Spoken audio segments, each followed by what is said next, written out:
Hello guys, দেখো আমি চলে যাচ্ছি মামা বাড়িতে। আমি, আমার মা, আমার দাদা, এই যে দেখতে পাচ্ছ আমরা চলে যাচ্ছি। তো দেখো আমরা যাচ্ছি, আমার দাদা এই যে আমরা চলে যাব মামা বাড়ির উদ্দেশ্যে রওনা দিয়ে দিয়েছি। আমার মামা বাড়ি এই যে আমাদের পাশে একটা পুকুর আছে, তো চলে যাচ্ছি। প্রায় চলে এসেছি আমার মামা বাড়িতে। এই যে আমি চলে এসেছি আমার মামা বাড়িতে। এই যে আমার দাদা, আমি বসে পড়েছি। তো এই যে এখন সন্ধ্যার সময় চলে গেলাম একটু মন্দিরে গিয়ে একটু প্রণাম করে নিলাম গুরুদেবকে। তো দেখো গুরুদেব আর মন্দিরটার চারপাশটা খুবই অসাধারণ ছিল। এই যে মাঝখানে বেদিটা দেখো, খুবই অসাধারণ ছিল।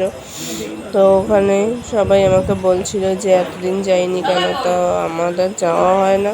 তো দেখো আমাদের গুরুদেব, তো চলে আসলাম বাড়িতে। তো আমার ভিডিওটা কেমন লাগলো অবশ্যই লাইক, কমেন্ট আর শেয়ার করে দেবে। যদি আমার ভিডিওটা ভালো লেগে থাকে অবশ্যই লাইক, কমেন্ট আর শেয়ার করে দেবে।